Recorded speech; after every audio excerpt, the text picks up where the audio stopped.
An ex-soldier steps into the courtroom, his jaw clenched, his heart pounding.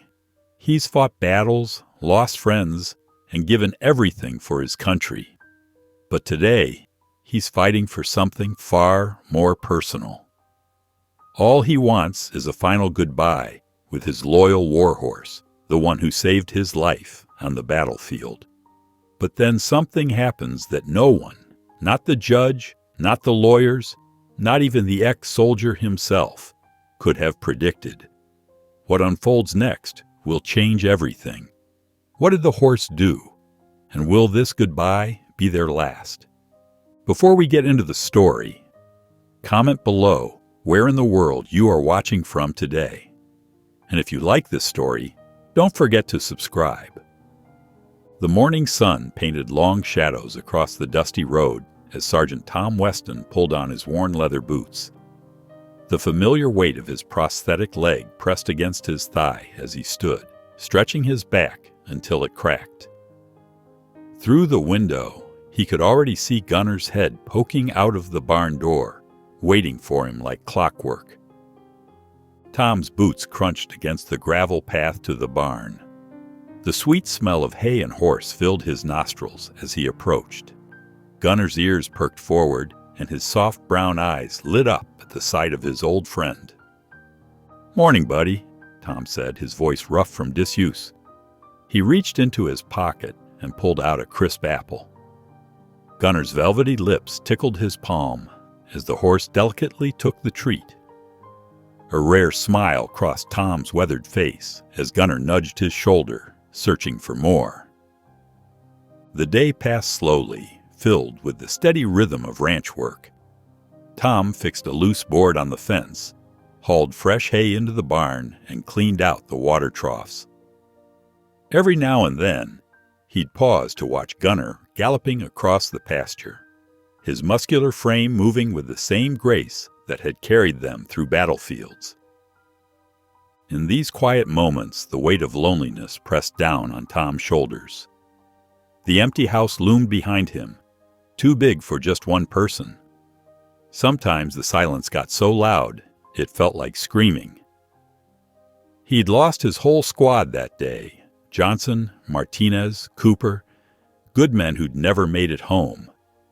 All he had left was Gunner, who dragged him to safety when the explosion took his leg.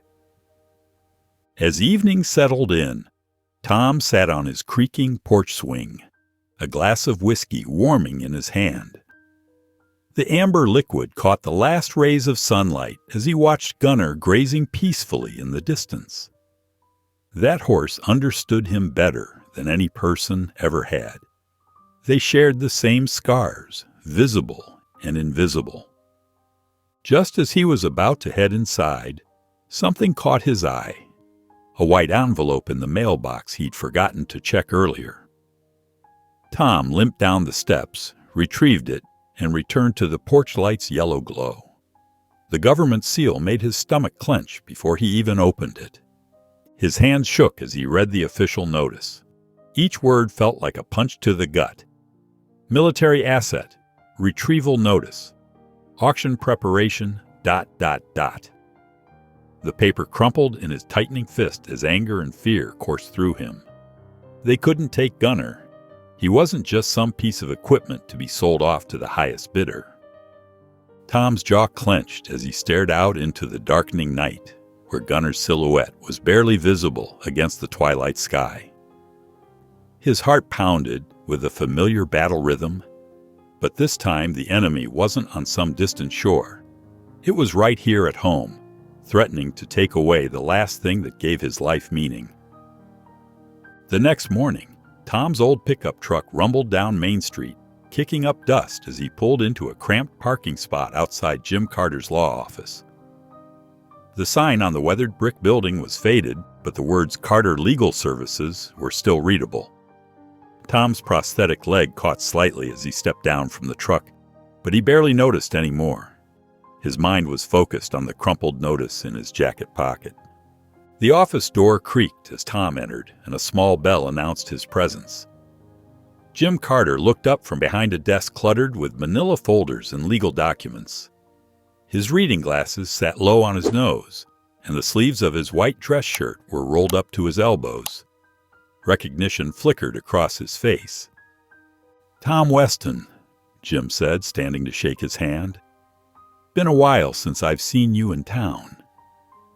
Tom sank into the worn leather chair across from Jim's desk, pulling out the government notice. "Need your help, Jim. They're trying to take Gunner." Jim's expression grew serious as Tom explained the situation, his voice tight with barely contained anger. The morning sun filtered through dusty Venetian blinds, casting striped shadows across the desk as Jim examined the document. After a long moment, Jim removed his glasses and rubbed his eyes. "Tom, I hate to say this, but legally speaking, they're within their rights. Military animals are considered government property, regardless of how long they've been with their handlers." "He's not property." Tom's voice was low but firm. "He saved my life, Jim. More than once." "I know." Jim leaned back in his chair, which squeaked in protest. "This is bureaucracy at its worst. Some pencil pusher probably realized they could make a quick buck auctioning off retired service animals." "There has to be something," Tom insisted, leaning forward. "A loophole, a petition, anything that'll give us time to fight this." Jim tapped his pen against the desk thoughtfully. "Maybe. There's precedent for service animals being classified differently based on their connection to a veteran's mental health treatment. It's a long shot, but—" He paused, choosing his words carefully. "Look, Tom, I'll help you, but I need you to understand. These cases almost never go in the soldier's favor. The government holds all the cards."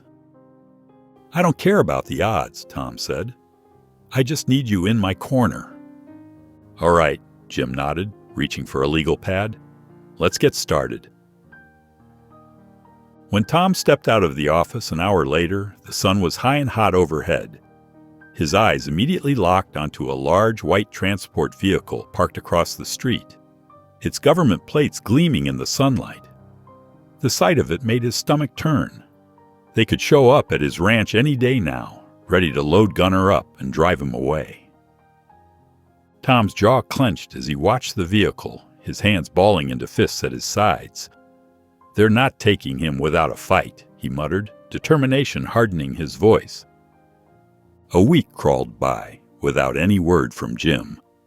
Each morning, Tom followed the same routine, his footsteps crunching on the gravel path to the barn as dawn painted the sky in soft pinks and oranges. Gunner's familiar nicker greeted him, a sound that both warmed his heart and tightened the knot of worry in his stomach. Tom ran the brush along Gunner's chestnut coat, working out tangles and dirt while his mind drifted back to their days in the cavalry. "Remember that night in Kandahar?" he murmured, his stroke steady and gentle. "When that sandstorm hit and you got us back to base, even though we could barely see 3 feet ahead?" Gunner turned his head, dark eyes focused on Tom as if he understood every word. The morning sun climbed higher, and Tom's shoulders remained tense despite the peaceful scene. Every passing car made him look up, wondering if this would be the day they came for Gunner. That afternoon, the sound of tires on gravel made Tom's heart skip. Through the barn door, he watched a black government SUV roll to a stop in front of his house. 2 men in pressed shirts and slacks stepped out, one carrying a clipboard. "Sergeant Thomas Weston?" the taller official called out as Tom emerged from the barn. "Department of Military Resources. I'm Agent Phillips. This is Agent Martinez." Tom's jaw tightened as he approached them, wiping his hands on his jeans. "I know why you're here." Phillips flipped through his papers with mechanical efficiency. "We're here to inform you of the final repossession date for military asset G457, also known as Gunner. You have 7 days to comply with the order." "7 days?" Tom's voice rose. "Look, I've taken care of him for years. I've got all his vet records, proof of proper care." "Sir," Martinez cut in, his tone flat and rehearsed, The animal's status as government property is not in question. The decision has been made. Tom pulled out his phone, scrolling through photos. This horse saved my life. He carried me 3 miles after an IED took my leg. He's not just some piece of equipment you can... You have 7 days to comply, Phillips repeated, holding out a document. Please sign to acknowledge receipt of this notice. Tom's hand shook as he took the paper, scrawling his signature with barely contained rage. The officials turned and walked back to their vehicle without another word, leaving nothing but dust and the echo of their car doors slamming. Standing in his driveway, Tom watched the SUV disappear down the road. His fists clenched so tight his knuckles turned white. Behind him, Gunner stuck his head over the paddock fence, nickering softly. The sound drew Tom back to the present, and he walked over to his old friend. I won't let them take you, he whispered, stroking Gunner's velvety muzzle. The next morning, Tom drove his weathered pickup into town, a folder of documents and photos tucked under his arm. His first stop was the VFW Hall, where a handful of veterans gathered for their morning coffee. The familiar smell of burnt coffee and old wood brought back memories as he pushed open the heavy door. They can't do this to one of our own, declared Mike Stevens, a Vietnam vet who leaned heavily on his cane. Others nodded in agreement, but Tom noticed the hesitation in their eyes. We'll sign any petition you need, offered another veteran. But going against the government? That's a tough battle, son. From there, Tom visited the local farms, speaking with anyone who would listen. Some ranchers shook their heads, muttering about government overreach, while others avoided his gaze entirely. By afternoon, his throat was dry from telling his story over and over. At the county animal welfare office, a sympathetic volunteer pressed a stack of forms into his hands. Fill these out, she said. We might not have much pull, but every voice counts. Back at Jim's office, the lawyer's expression was grim as he reviewed Tom's progress. The small room felt even more cramped with stacks of legal documents piled high on every surface. Tom, I need you to understand something, Jim said, removing his reading glasses. Even if we file all the right paperwork, these cases can drag on for months, the filing fees alone. He trailed off, glancing at Tom's worn jeans and scuffed boots. I'll find the money, Tom insisted, though his savings were already stretched thin. Before Jim could respond, a sharp knock interrupted them. A woman with short dark hair and determined eyes stepped into the office, notebook in hand.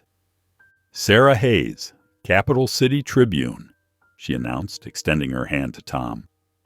I cover veteran affairs, and I heard about your situation. Tom hesitated, but Jim nodded slightly. Ms. Hayes has a good reputation for covering military issues, he said. Sarah pulled up a chair, her pen already moving across the page. The public needs to know how the system treats its heroes, she said, both human and animal. Would you tell me about Gunner? For the next hour, Tom shared their story, the training, the missions, the explosion that nearly killed him, and Gunner's unwavering loyalty through it all. Sarah's questions were sharp but respectful, and her eyes flashed with genuine anger at the government's actions. I'll have a draft ready tonight, she promised, gathering her things. This is exactly the kind of story people need to hear. That evening, Tom sat on his porch, the sunset casting long shadows across his property. His phone buzzed with a message from Sarah. The draft article was ready for review. As he read the headline, something shifted in his chest. Decorated war hero to lose his loyal horse. Is this how we treat our soldiers? The phone felt heavy in his hands as he set it down on the porch railing, the weight of the coming fight settling over him like a familiar but unwelcome blanket. The morning sun cast long shadows across Tom's property as he stepped onto his front porch, coffee mug warming his hands against the crisp air. 5 days. That's all that remained now. His eyes scanned the pasture where Gunnar grazed peacefully, tail swishing at flies, completely unaware of the countdown hanging over them. Tom pulled out his phone and checked his email, hoping to see something promising from Jim. Instead, he found more obstacles, filing fees, jurisdictional issues, and procedural requirements that seemed designed to exhaust both time and money. Sarah's article had gone live at midnight, and his phone hadn't stopped buzzing since. The comments section was a battlefield of its own. "This is shameful treatment of our veterans," wrote one reader. "The government can't just take back what they promised," declared another. But there were opposing voices, too. Rules are rules, some argued, while others questioned why one horse mattered so much. Tom's coffee had grown cold when his phone rang. It was Jim. "Channel 8 wants an interview," Jim said without preamble. "They're calling it a human interest story." "That's good, isn't it?" Tom asked, watching Gunnar trot to a new patch of grass. "Could be," Jim replied carefully. "But we need to be smart about this. Too much noise, and the government might dig in their heels just to prove a point. They don't like being embarrassed." By early afternoon, Tom drove into town, a stack of petitions on his passenger seat. The main street was busy with the usual crowd of shoppers and business people. Some recognized him from Sarah's article. An elderly woman touched his arm and whispered, "We're praying for you, dear." A few doors down, a shop owner who'd known Tom for years suddenly became very interested in arranging his window display. Outside the hardware store, Tom set up a small card table with his petitions. Some people stopped to sign, offering words of encouragement. Others hurried past, avoiding eye contact. A group of veterans from the VFW hall came by, each one signing with determined strokes of the pen. The sun was setting when his phone rang again. Unknown number. Tom almost let it go to voicemail, but something made him answer. "Sergeant Weston." The voice was gruff, authoritative. "This is Colonel Briggs. I think we need to talk." The fluorescent lights of Joe's Diner buzzed softly overhead as Tom sat in a corner booth, his prosthetic legs stretched out beneath the worn Formica table. His fingers drummed an unsteady rhythm on his coffee cup while his eyes darted to the door every few seconds. At precisely 7 o'clock, Colonel Briggs walked in. Time had silvered his hair, but his posture remained ramrod straight, his uniform crisp and perfect. Several patrons nodded respectfully as he passed. Tom started to stand, but Briggs waved him down. "At ease, Sergeant," Briggs said, sliding into the opposite seat. His voice carried the same commanding tone Tom remembered from their deployment days. They shook hands across the table, and Tom felt the weight of shared history in that grip. Neither man spoke as the waitress poured Briggs a cup of coffee. "Sir, I appreciate you reaching out," Tom began, but Briggs held up a hand. "I've been following your situation," he said, stirring a packet of sugar into his coffee. "That journalist did her homework, but she didn't get the whole story." Tom leaned forward, his coffee forgotten. "What do you mean?" Briggs glanced around the nearly empty diner and lowered his voice. "Gunnar wasn't just any cavalry horse. He saved more than just you that day. That's why they want him back." The words hit Tom like a physical blow. "I don't understand." "After the explosion, after you were knocked unconscious," Briggs continued, his eyes distant with memory, "Gunnar didn't just carry you to safety. He went back, 3 times, led 3 more wounded soldiers back to our position, through active fire, with shrapnel in his own flank." Tom's throat tightened.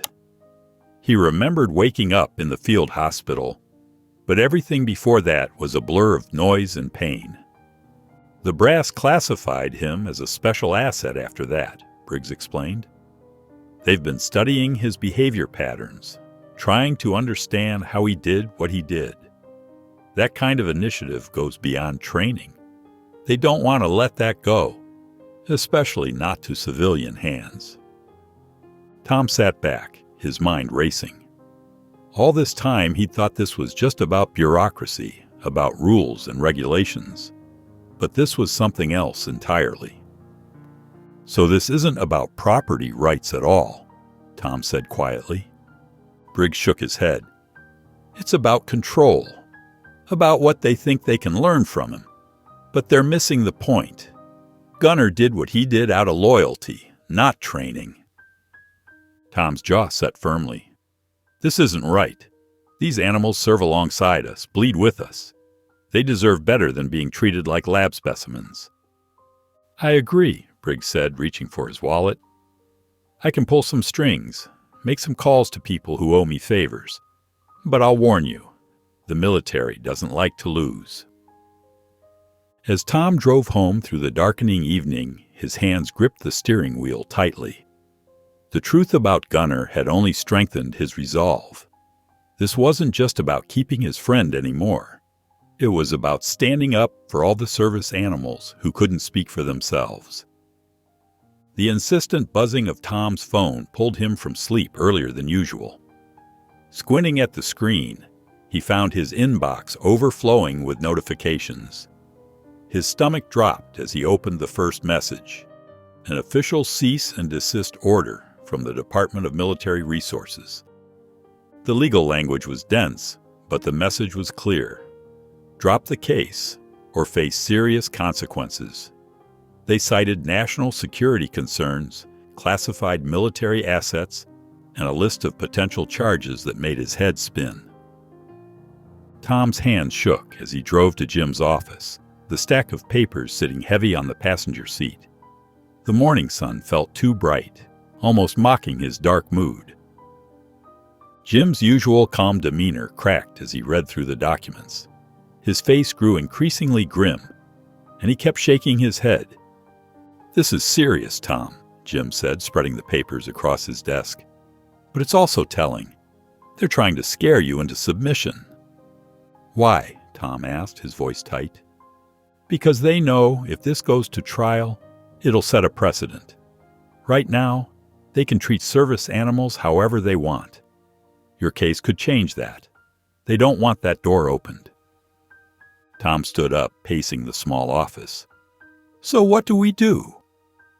Legally speaking, I'd advise you to back down. These aren't empty threats. Jim paused, studying Tom's face. But I know you won't. No, Tom said firmly. I won't. Then we go all in. That news interview you've been avoiding? Let's do it. Today. Hours later, Tom sat uncomfortably in the Channel 5 studio. The lights felt too hot and his collar was too tight. The makeup artist had tried to cover the dark circles under his eyes, but he could still feel them. The anchor, Lisa, smiled warmly at him as the cameraman counted down. 3, 2, 1. We're here with Sergeant Tom Weston, a decorated war veteran fighting to keep his service horse, Gunner, Lisa began. Sergeant Weston, why not just let Gunner go? Tom took a deep breath, feeling the weight of everything, his service, his losses, the threats, the fear, pressing down on him. He looked directly into the camera. Because I gave my country everything, he said, his voice steady despite the emotion behind it. My leg, my career, my peace of mind, and now they want to take the only thing I have left. The interview aired that night. Within hours, social media exploded. The hashtag #SaveGunner started trending, and Tom's phone once again wouldn't stop buzzing, but this time with messages of support from around the country. The crunch of tires on gravel jerked Tom from his uneasy sleep. Morning light filtered through his curtains as he grabbed his cane, moving faster than his prosthetic leg usually allowed. His heart pounded as he stepped onto the porch, squinting against the rising sun. 2 black government vehicles, sleek and official, pulled up near his fence. Tom's jaw tightened as 4 uniformed men emerged, their polished shoes kicking up dust from his driveway. One of them, A tall man with graying temples clutched a manila folder. "Sergeant Weston," the man called out, climbing the porch steps. His badge identified him as Agent Morris. "I believe you know why we're here." Tom stood his ground, shoulders squared. "You're not taking him." Morris sighed, opening the folder. "This is a final notice, Sergeant.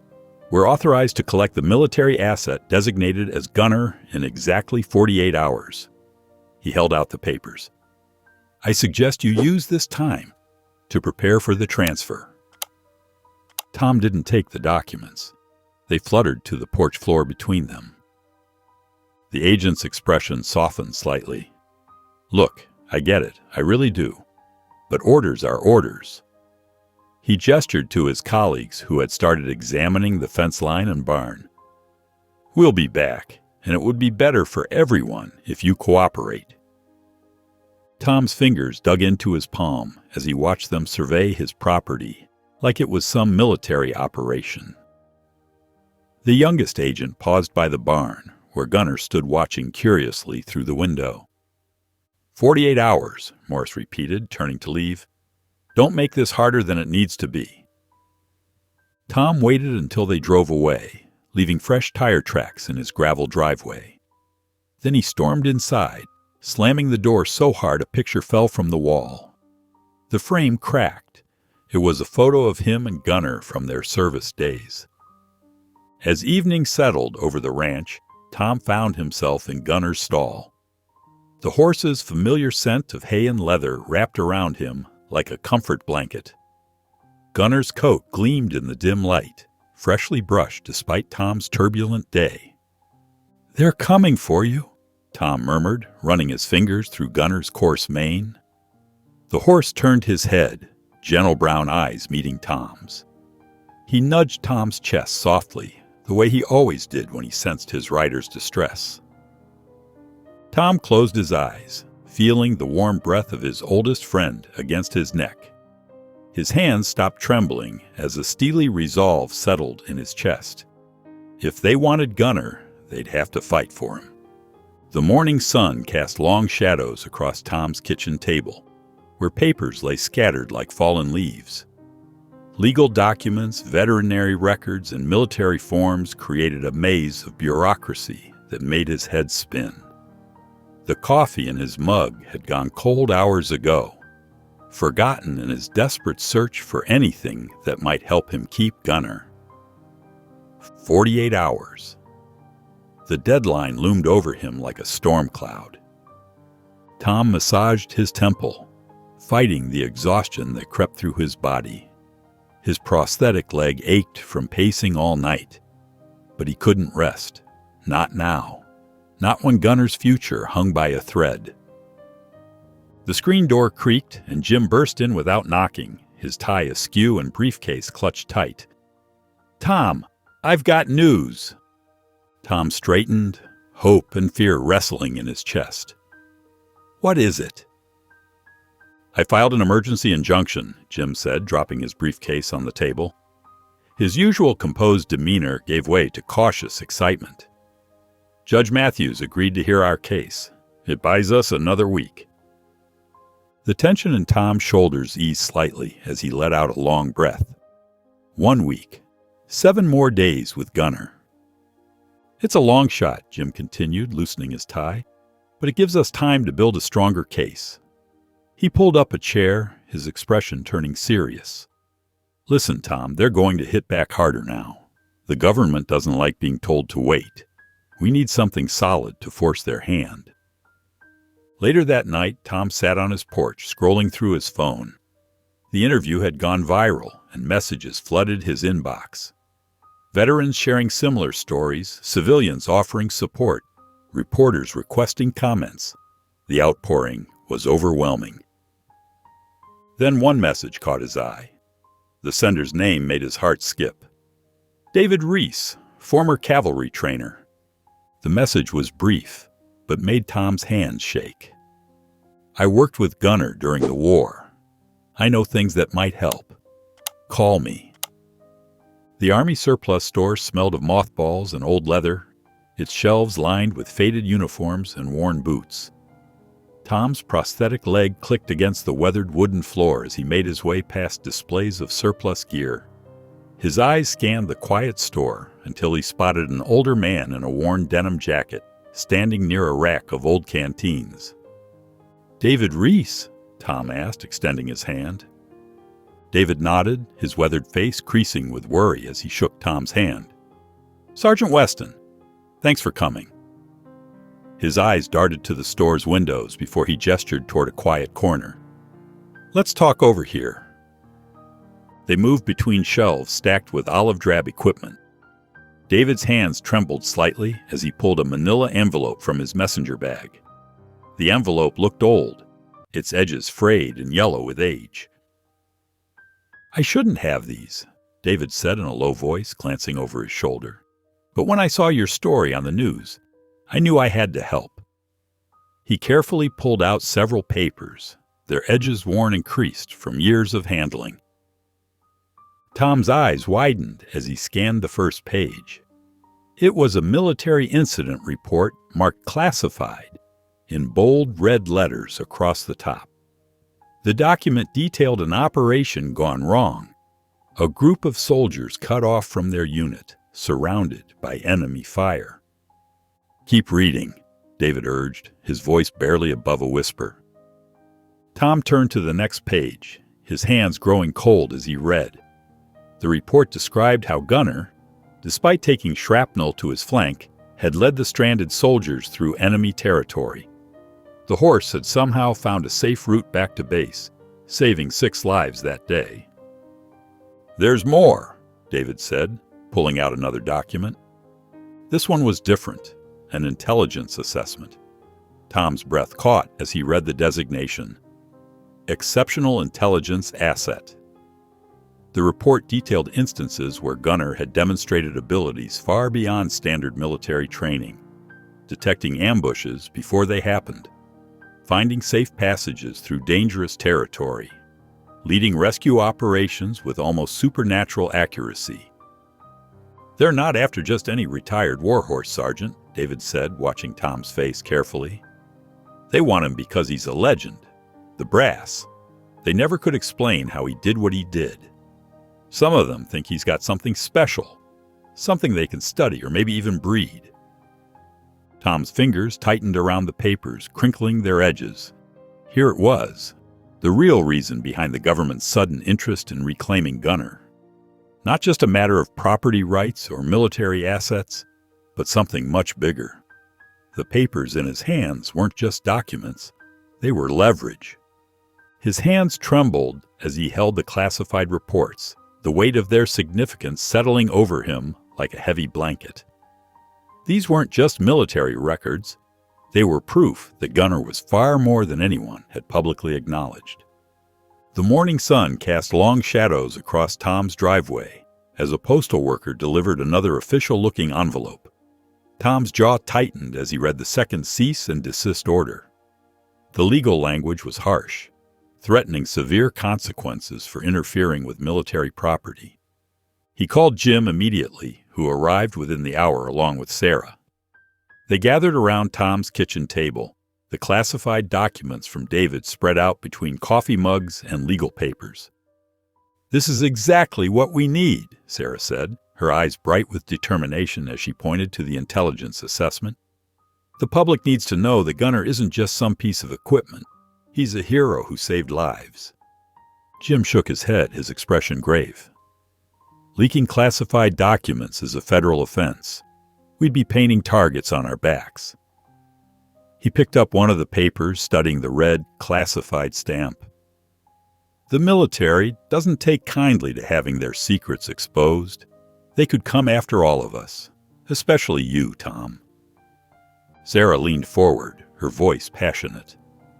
"But think about the impact. Once people know the truth about Gunner's abilities, the government will have to explain why they're still treating him like property after all these years." "And risk Tom going to prison," Jim countered. "There has to be another way." Tom listened quietly, his fingers drumming against the table. The weight of the decision pressed down on him like a physical thing. Later that evening, after Sarah and Jim had left, he made his way to the barn. Gunner's familiar presence calmed him as he settled onto a hay bale beside the stall. The horse's coat gleamed in the dim light, and Tom ran his hand through the coarse mane, finding comfort in the familiar gesture. "You're more than just a horse, aren't you, boy?" he murmured. Gunner turned his head, dark eyes seeming to look right through him. "You saved so many of us. They can't just pretend that didn't happen." The horse huffed softly, his breath warm against Tom's hand. Tom thought about the classified documents, about the risk of exposing them versus keeping them hidden.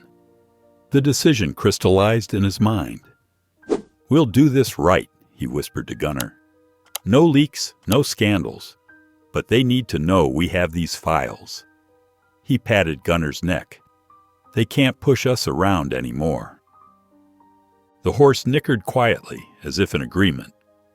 Tom sat there in the peaceful quiet of the barn, his resolve strengthening. He wouldn't risk everything by going public with the classified information. Not yet. But having these documents meant he could fight back on equal footing. The government would have to listen now.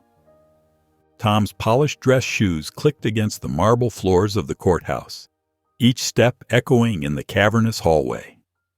His dark suit, pulled from the back of his closet, felt tight across his shoulders. The prosthetic leg made walking in dress shoes awkward, but he held his head high. Jim met him at the entrance to Courtroom B, immediately reaching out to adjust Tom's crooked tie. "Remember what we discussed," Jim said in a low voice.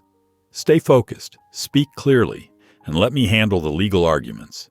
When it's your turn, just tell the truth about Gunner." The courtroom was packed. Veterans filled the back rows, their faces stern with solidarity. Sarah sat near the front with her notebook ready, and even Colonel Briggs had shown up, sitting rigidly in the corner. The government's lawyer, Ms. Peterson, rose first. Her navy suit was crisp, her manner efficient. "Your Honor, this case is straightforward. Military Property Code 47.3 clearly states that all service animals remain government assets regardless of retirement status.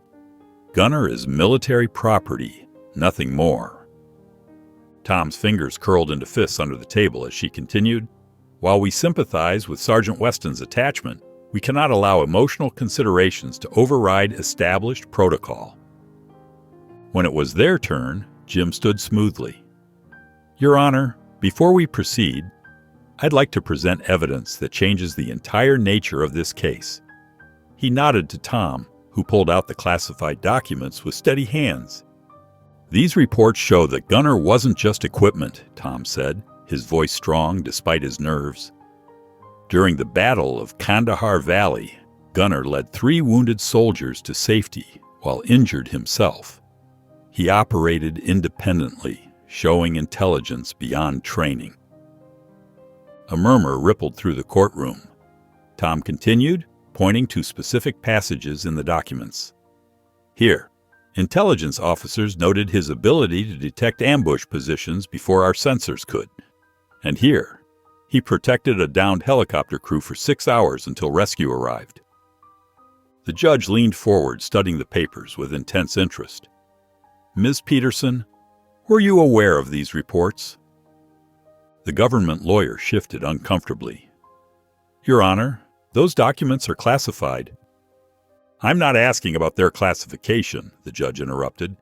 "I'm asking if you were aware of their contents when deciding to repossess this animal." "No, Your Honor." The judge removed his glasses, rubbing his temples. "Given this new information, I'm granting a temporary restraining order. The government is prohibited from seizing or interfering with Gunner until this court can properly review all evidence." He fixed Ms. Peterson with a stern look. "I expect full cooperation in verifying these documents." As Tom left the courthouse, sunlight bright after the dim courtroom, he noticed a group of officers standing by the entrance. They watched him silently, their expressions unreadable. One spoke quietly into a radio as Tom passed. The courthouse steps buzzed with activity as Tom and Jim emerged into the bright afternoon sun. A wall of reporters surged forward, their cameras flashing like strobe lights. Tom squinted, momentarily overwhelmed by the chaos. "Sergeant Weston, how do you respond to accusations that you're undermining military protocol?" A microphone jabbed toward his face. "Is it true Gunner was involved in classified operations?" Another reporter shouted. Jim placed a steadying hand on Tom's shoulder. "My client will make a brief statement," he announced, his voice carrying over the clamor. Tom cleared his throat, remembering Jim's earlier coaching.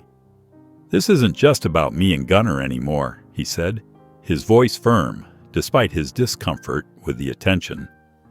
"It's about recognizing that service animals aren't just equipment. They're heroes who deserve better than being treated like disposable assets." Back at his ranch, Tom settled into his worn leather armchair and turned on the evening news. His own face looked back at him from the screen, standing on those courthouse steps. The coverage seemed positive at first, with several veterans calling in to share similar stories. Then the scene cut to a stern-faced government spokesperson in a press suit. "While we respect Sergeant Weston's service," the man said, his tone condescending, "this emotional manipulation cannot override established protocols. Gunner was always and remains military property. We cannot allow sentimentality to dictate military resource management." The spokesperson's expression hardened. The military must look forward, not backward. Sergeant Weston's actions, while understandable from an emotional standpoint, threaten the very structure of our military asset management system. Tom's jaw clenched as he watched. With a frustrated grunt, he clicked off the TV, plunging the room into silence. He needed air. Walking outside, the cool evening breeze did little to calm his anger. That's when he spotted it. A white envelope nailed to his wooden fence post. Tom approached cautiously, his combat instincts kicking in as he scanned the area. No return address, no markings, just his name typed in stark black letters. His fingers trembled slightly as he tore open the envelope. The message inside was brief, typed in the same stark font. "Stop this fight, or you'll lose more than just your horse." The morning sun had barely crept over the horizon when Tom's eyes snapped open, his military instincts still razor-sharp after all these years. Something felt wrong, a disturbance in the familiar rhythm of his small farm.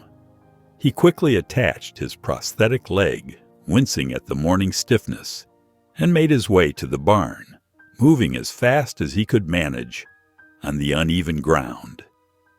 His heart stopped dead when he saw Gunner's stable door swinging wide open, creaking softly in the dawn breeze.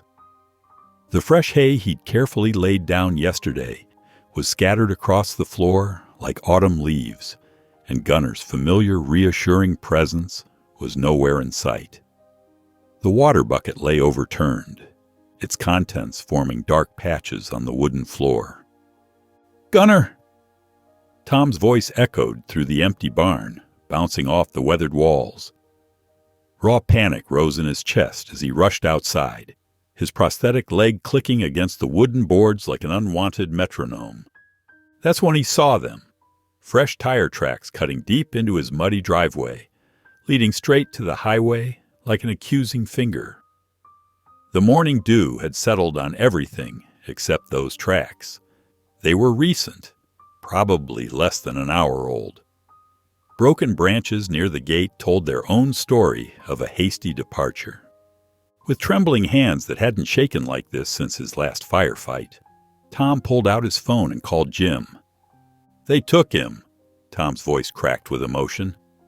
"Someone broke in and took Gunner. They must have come before dawn." "Call the police," Jim insisted urgently, but Tom cut him off mid-sentence. "This wasn't some random theft, Jim. This was them. This was a warning. They're trying to force my hand." He called Sarah next, who promised to start making calls to her contacts in the media and military. But before she could finish speaking, Tom's phone buzzed with an unknown number, making his stomach lurch. His heart pounding against his ribs, he answered, "Hello? You're making enemies in the wrong places." The voice was cold, digitally altered to sound inhuman. "Walk away while you still can. Forget about the lawsuit." Tom's initial fear transformed into something else. Pure, burning rage that started in his gut and spread through his entire body. His free hand clenched into a tight fist, knuckles turning white as bone. "You took the wrong horse," he growled into the phone, his voice low and dangerous, carrying all the weight of his combat experience. He ended the call with a sharp tap and strode toward his truck, determination burning in his eyes. They had crossed a line, stealing the one being who'd saved his life, and now he was going to get Gunner back, no matter what it took. Tom sat in his truck outside Jim's office, studying satellite images Sarah had pulled from Google Maps. The facility wasn't trying to hide, a sprawling complex of white buildings and metal fences, just outside town limits, proudly displaying premier military asset management on its gate. "This is insane," Jim paced behind his desk, running fingers through his graying hair. "Breaking into a military contractor facility? That's federal prison time, Tom. And with your service record." "They stole him first," Tom's voice was steel. "And we both know the police won't touch this." Sarah spread more papers across Jim's cluttered desk. "My source confirms Gunner's inside. They're holding him in the east compound until transport arrives tomorrow morning." "Tom," Jim's face softened with concern, "if you cross that line, there's no coming back. They could arrest you, or worse. These contractors play by their own rules." But Tom was already checking his watch. Sunset in 3 hours. As darkness fell, Tom parked his truck behind an abandoned gas station a mile from the facility. His old combat training kicked in as he moved through the shadows, prosthetic legs silent on the soft ground. The perimeter fence was easy enough, a blind spot between cameras that Sarah had identified. Inside the compound, Tom pressed himself against cold concrete walls, timing the guards' patrols. His heart pounded, but his hands were steady. This felt familiar, like being back in the field, where every movement mattered. He found the livestock pens exactly where Sarah's source had indicated. Through chain-link fencing, he spotted Gunner pacing restlessly, head held high with anxiety. The sight made Tom's chest ache. A guard rounded the corner, flashlight beam sweeping the ground.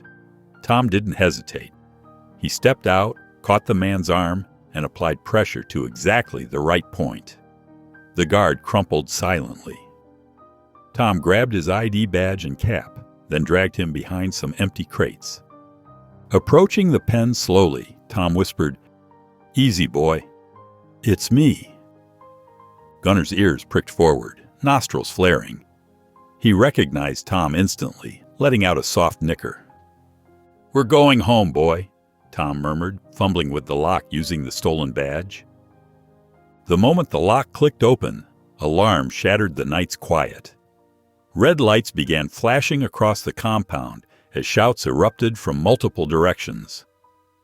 Guards emerged from a side door, weapons drawn. Gunner reared up suddenly, powerful hooves striking out. One guard went down hard. Tom didn't waste the opportunity.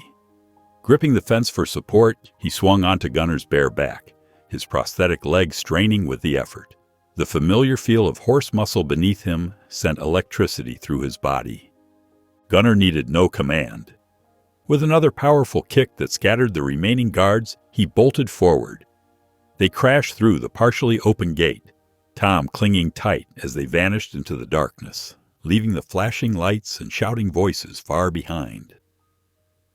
The night wrapped around Tom and Gunner like a protective cloak as they moved through dense forest.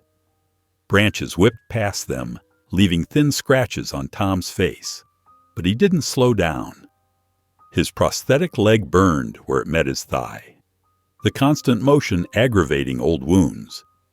Still, the familiar rhythm of Gunner's movement beneath him felt like coming home. They stuck to deer trails and forgotten logging paths, avoiding anything that looked too well traveled. Tom's military training kicked in automatically, checking their back trail, listening for vehicles, keeping track of their direction despite the darkness. The moon offered just enough light to navigate by. After what felt like hours, Tom guided Gunner toward a small stream. The horse's sides heaved with exertion as he lowered his head to drink. Tom patted his neck, whispering encouragement. His phone vibrated, Sarah's number. "I've got you somewhere safe," she said in a rushed whisper. "Old ranch about 20 miles north of you. Owner's name is Marcus. He served in Desert Storm. He's expecting you." Tom memorized the directions she gave him, then deleted the call history. They couldn't afford mistakes now. Just as he was about to mount up again, another call came through. Jim this time. The lawyer's voice was tight with worry. "They just issued a warrant, Tom. They're calling it theft of government property, plus breaking and entering. This is serious. Federal charges. They're treating you like a criminal." Tom's jaw clenched as he stroked Gunner's warm neck. The horse turned to look at him with those intelligent eyes that had seen as much war as he had. "Let them," Tom growled into the phone. "They threw the first punch when they stole him." "The FBI will be involved now," Jim warned. "This isn't just about Gunner anymore." "Oh." After ending the call, Tom leaned against Gunner's side, taking a moment to rest. His leg throbbed, and exhaustion pulled at his edges. But looking at Gunner, standing tall despite their hard ride, alert and ready, filled him with fierce pride. "They want a war?" he murmured, running his fingers through Gunner's coarse mane. "Fine. I've fought worse." The horse nickered softly in response, nudging Tom's shoulder with his nose. Tom knew they couldn't keep running forever. Sooner or later, they'd have to face this head-on, take their fight all the way to the Supreme Court if necessary. But for now, they had to survive the night. The first rays of sunlight crept over the horizon, painting the ranch in soft golden hues. Tom stood on the worn wooden porch of Marcus's ranch house, his hands wrapped around a steaming cup of coffee. Gunner grazed peacefully in the nearby paddock, seemingly untroubled by their midnight flight. The old radio on the porch crackled to life with the morning news. Tom's stomach tightened as he heard his own name. Former Army Sergeant Thomas Weston is now wanted by federal authorities for unauthorized possession of government property and trespassing on a military facility. The FBI has issued a statement requesting public assistance in locating. Tom switched it off, his hand trembling slightly. Marcus stepped out onto the porch, his weathered face creased with concern. "Never thought I'd see the day when they'd hunt down a soldier for keeping his own battle partner," Marcus muttered, shaking his head. As darkness settled that evening, headlights cut through the gloom. Tom tensed until he recognized Jim's car, carefully making its way up the long driveway. The lawyer stepped out, looking tired but determined. Inside the ranch house's small kitchen, Jim spread papers across the table. "We need to get ahead of this, Tom. Right now, you have two options." He leaned forward, his voice grave. "You can turn yourself in and fight this legally, or keep running and risk everything." Sarah, who had arrived shortly after Jim, stood by the window. "If they arrest you quietly, you lose your voice," she argued. "But if you walk into court on your own terms, the world watches. This becomes bigger than just you and Gunner." Tom listened silently, his mind racing through the possibilities. The weight of his choices pressed down on him like a physical thing. Rising from the table, Tom walked out to where Gunner stood in the paddock. The horse approached as Tom knelt beside him, running his hand over the familiar coat that bore small scars from their time in combat. Each mark told a story of sacrifice, of loyalty, of a bond forged in the chaos of war. In that moment, clarity washed over him. "No more running," he said firmly. When he returned to the house, Jim and Sarah looked up expectantly. Tom's voice was steady as he spoke. "Set the court date," he told Jim. "I'm taking this fight all the way." The morning sun cast long shadows across Main Street as police sirens pierced the quiet. Tom sat straight-backed on Gunner, guiding him steadily toward the courthouse. His prosthetic leg pressed firmly against the horse's flank, a familiar comfort in this moment of uncertainty. News cameras tracked their every move, while smartphones emerged from the growing crowd like flowers reaching for the sun. Tom's jaw remained set, determined, as he guided Gunner through the gathering mass of onlookers. The horse's hooves clicked against the pavement in a steady rhythm, echoing off the brick buildings. Reporters shouted questions, their voices blending into white noise as Tom focused on his destination. At the courthouse steps, he pulled Gunner to a gentle stop. The morning light caught the horse's coat, highlighting the battle scars that marked them both as warriors. With practiced ease despite his prosthetic, Tom dismounted. His boots hit the ground with purpose. Several officers approached, their faces a mix of duty and reluctance. Tom stood tall, his military bearing evident in every line of his body. But before they could reach him, he turned to Gunner. In one fluid motion, Tom snapped to attention and raised his hand in a crisp military salute, the same honor given to fallen brothers in arms. The crowd fell silent. Camera shutters clicked rapidly, capturing the powerful moment. Gunner stood perfectly still, as if understanding the gravity of the gesture. Many in the crowd, especially those wearing veteran caps, raised their own hands in solidarity. The officers moved forward, gently securing the handcuffs around Tom's wrists. As they led him toward the courthouse doors, shouts of support erupted from the crowd. "Stand your ground, soldier!" someone called out. "We're with you, Sergeant!" came another voice. In the Stark holding cell, Tom sat on the metal bench, his thoughts with Gunner, now temporarily in Sarah's care. The sound of footsteps drew his attention to the cell door. Colonel Briggs appeared, his uniform pristine, his expression unreadable. The older officer settled onto the bench across from Tom. His weathered face showed hints of approval as he studied his former soldier. "You just made yourself a symbol, Weston," Briggs said, his voice gruff but not unkind. "Now let's see if you can finish this fight." The next day the courtroom hummed with tension as Tom entered, his dress blues crisp and medals gleaming. Every seat was filled, with veterans in their uniforms sitting shoulder to shoulder on one side, while stern-faced government officials occupied the other. News crews jostled for position at the back, their cameras trained on the proceedings. Sarah had positioned a large screen near the jury box where footage of Gunner played silently. The horse could be seen moving around his stable. His powerful presence felt even through the recording. Tom's eyes lingered on the image of his friend before taking his seat beside Jim. The prosecutor, a sharp-featured woman in a tailored suit, approached the bench. "Your Honor, this case is quite simple. Military animals are government property, designated as assets for strategic deployment. Personal attachment does not override military necessity." She gestured to a stack of regulations, her voice cool and detached. Sergeant Weston's emotional appeal, while understandable, has no legal standing. These animals are tools, nothing more. When Tom's turn came, he stood straight, despite his prosthetic leg. His voice carried across the hushed courtroom. Gunner wasn't just following orders when he dragged 3 wounded soldiers to safety under heavy fire. He wasn't just following protocol when he led an entire squad back to base through enemy territory after I was hit.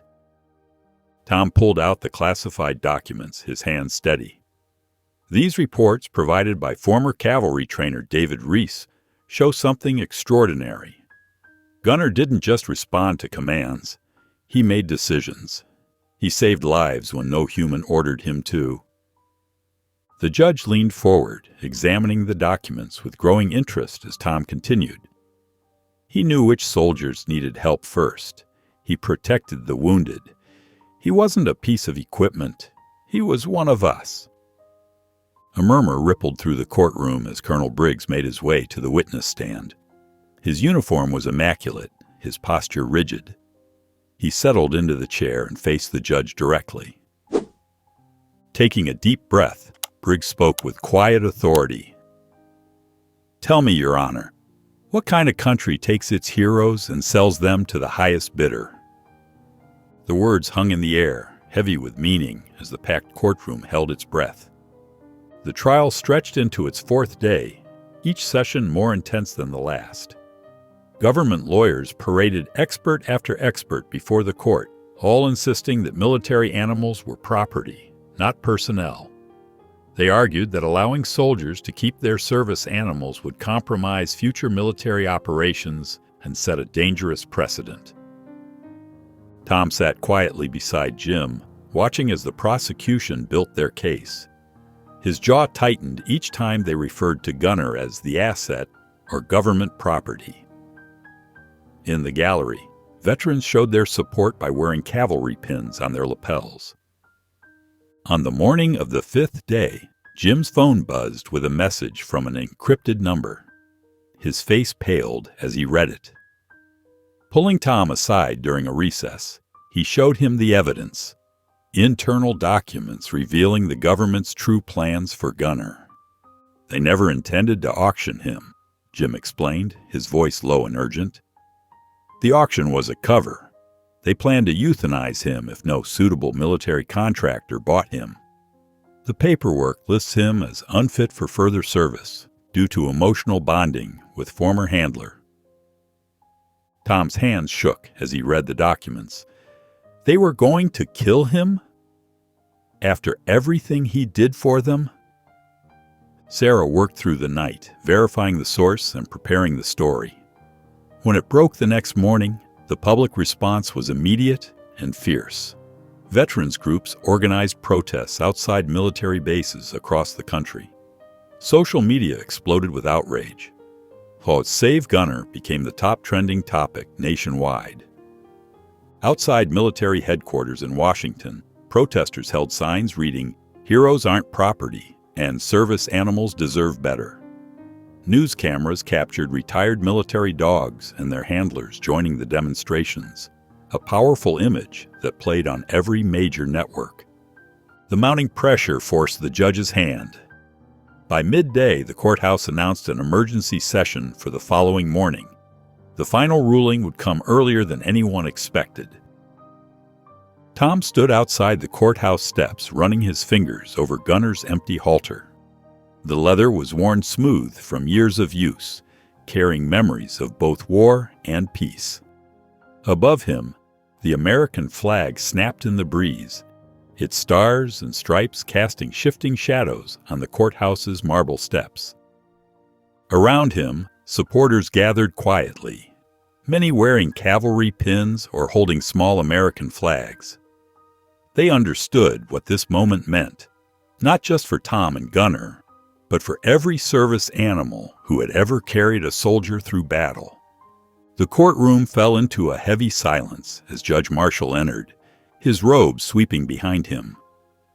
Tom's fingers tapped nervously against the wooden table, while Jim sat perfectly still beside him, his legal pad covered in neat annotations. Sarah watched from the gallery, her reporter's notebook poised and ready. Across the aisle, the government attorneys maintained their composure, shuffling papers with practiced indifference.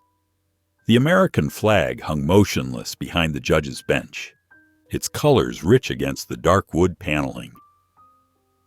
"In the matter of Weston versus the United States military," Judge Marshall began, his voice filling the hushed chamber, "this court has carefully considered all evidence presented." Tom's heart pounded as the judge continued reading. Each word seemed to stretch for an eternity. The rustling of paper echoed as the judge turned a page. The court finds that the government's plan to auction or potentially euthanize the service animal, known as Gunner, is hereby prohibited. A collective breath released through the courtroom. Furthermore, Gunner is to be classified as permanently retired from military service. Hope flickered in Tom's chest, but the judge wasn't finished. However, Judge Marshall continued, the court maintains that as a government-trained military asset, Gunner remains under military ownership. He will be housed at an approved veteran animal facility where his service can be properly honored and his care monitored. The words hit Tom like physical blows. His fingers dug into the edge of the table, knuckles turning white. This wasn't freedom for Gunner. It was just a different kind of cage. Whispers of disappointment rippled through the gallery. Several veterans shook their heads, some standing to leave in disgust. Sarah's pen moved furiously across her notepad, capturing every detail of the moment. Jim leaned close to Tom, his voice barely above a whisper. We're not done yet. This is just round one. Outside the courthouse, camera flashes burst like lightning as reporters swarmed forward. Microphones thrust toward Tom's face as questions flew from all directions. Sergeant Weston, will you accept the court's decision? Tom squared his shoulders, his military bearing taking over as he faced the cameras. His voice came out clear and strong. They may have won on paper, but I won't stop fighting until Gunner comes home. The evening air was cool as Tom sat at his kitchen table with Jim and Sarah, empty coffee cups scattered between stacks of legal documents.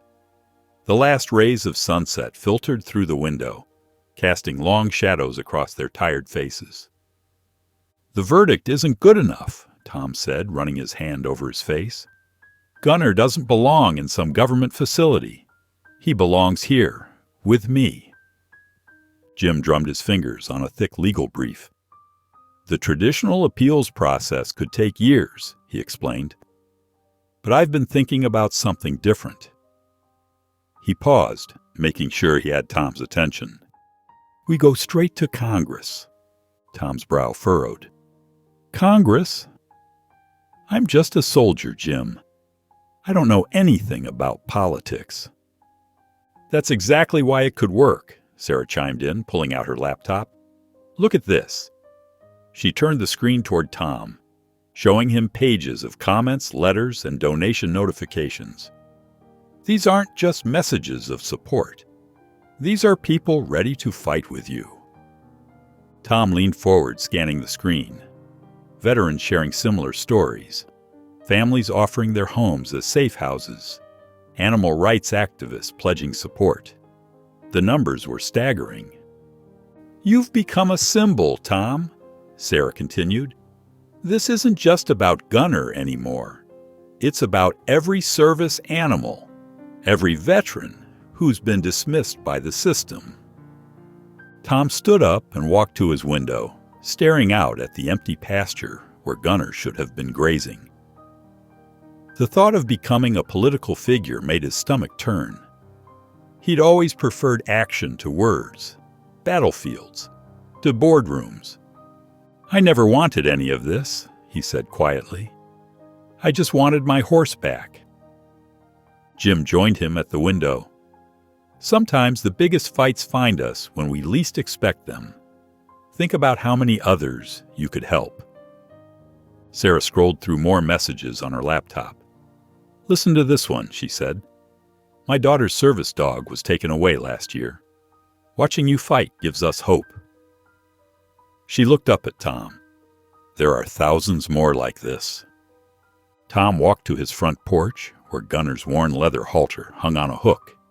His fingers traced the scratches and marks on the leather, each one a story from their time together. The moonlight caught the metal buckles, making them shine like silver.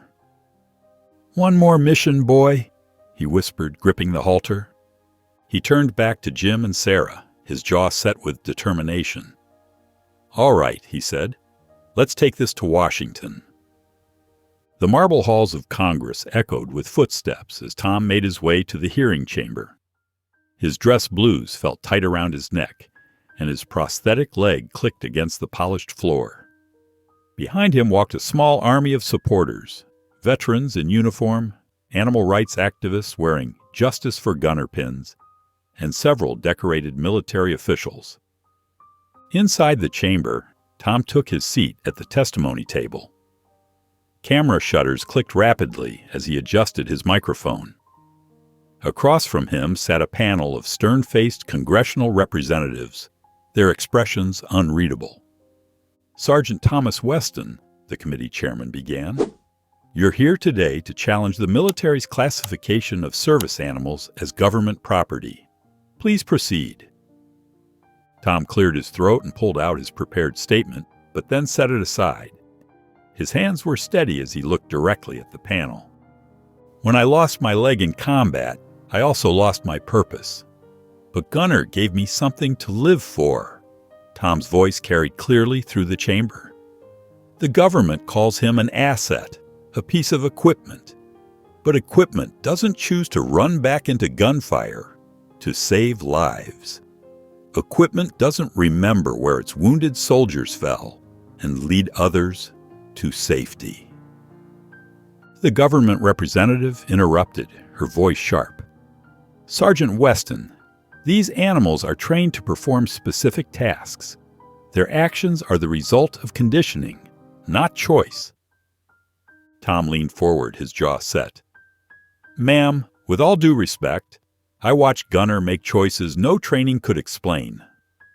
When I was unconscious and bleeding out, he didn't just follow protocol.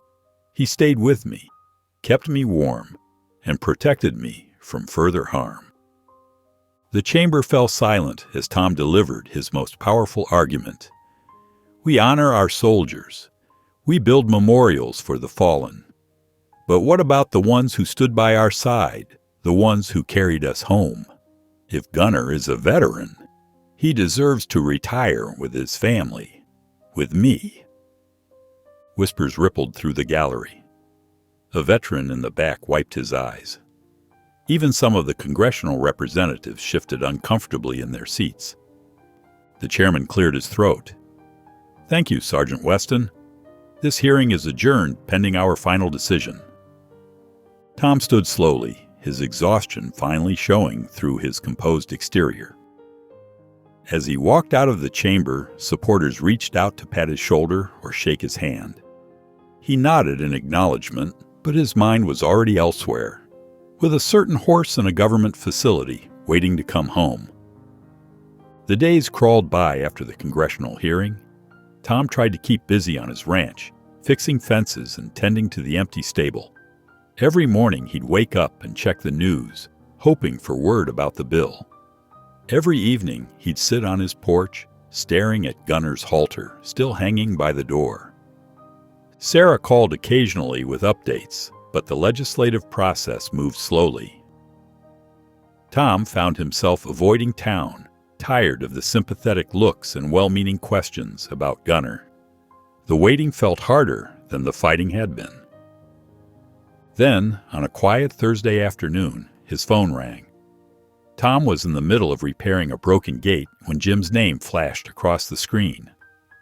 "Turn on the news," Jim said, his voice trembling with emotion.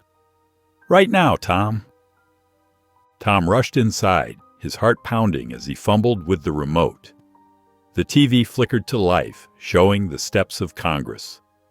A group of representatives stood behind a podium, and beneath them ran the headline, "Military Animal Retirement Act Passes." The reporter's voice filled the room. In a landmark decision, Congress has passed the Military Animal Retirement Act, allowing service animals to be adopted by their handlers after retirement. The bill, which applies retroactively, ensures these animals can live out their days with the soldiers they served alongside. Tom sank into his chair, overcome. Jim was still on the phone, talking excitedly about paperwork and procedures, but Tom could barely hear him over the rushing in his ears. Gunner was coming home. The morning of Gunner's return dawned clear and bright. Tom had been up since before sunrise, double-checking the stable, making sure everything was perfect. The fresh hay smelled sweet, and new blankets hung ready. At exactly 10 o'clock, a military transport truck appeared on the horizon. Tom stood straight, his prosthetic leg firm beneath him as the vehicle approached. It seemed to take forever for it to reach his ranch, dust billowing behind its wheels. The truck came to a stop, and for a moment, everything was still. Then the back door lowered with a metallic groan. Tom held his breath. Gunner appeared in the doorway, his coat gleaming in the morning sun. He stood there, hesitating, his ears swiveling as he took in the familiar surroundings. He looked older, Tom thought, but still proud, still strong. Tom brought his fingers to his lips and gave the whistle they'd used 1,000 times before, 2 short notes that had guided them through war and peace. Gunner's ears shot forward, his head lifted, and suddenly the years fell away. With a powerful surge, he galloped toward Tom, hooves thundering against the earth. He crossed the distance in seconds, sliding to a stop and pressing his head against Tom's chest, just as he had done so many times in battle. Tom wrapped his arms around Gunner's neck, burying his face in the horse's mane. His eyes burned with unshed tears as he felt Gunner's warm breath against him, felt the strong heart beating beneath his hands.